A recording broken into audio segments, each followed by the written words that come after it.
इस शान और एहतमाम के साथ इस्तकबाल करे, लगे कि नबी के बेटे का आप इस्तकबाल कर रहे हैं, है कि नहीं।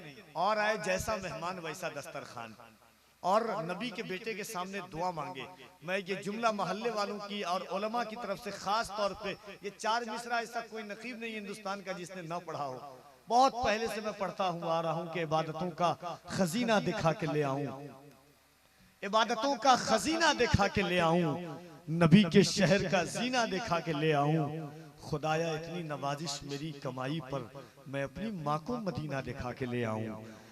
नबी के बेटे हैं, मोहब्बत के साथ इस्तकबाल कर ले दोनों हाथों को उठाकर, नारे तकबीर, और जरा मोहब्बत से दिल की आवाज लगाएं और ये सोच करके हाथों को उठाए कि या रसूल अल्लाह, हम आपके बेटे का इस्तकबाल कर रहे हैं, आप हमारी सोई हुई तकदीर को उठा दीजिए मोहब्बत के साथ। नारे तकबीर, नारे रिसालत, शहजादे मुस्तफा खतीब आजम अल्लामा सैयद आदिल रज़ा कादरी साहब क़िबला, नारे तकबीर, नारे रिसालत, मसलके आला हजरत। वही दिलेर यकीनन दिलेर होता है कि जिसके आगे जबरदस्त जेर होता है। जमाने वालों मोहम्मद का खानदान है ये, अंगूठा चूसता बच्चा भी शेर होता है। जमाने वालों मोहम्मद का खानदान है ये, अंगूठा चूसता बच्चा भी शेर होता है।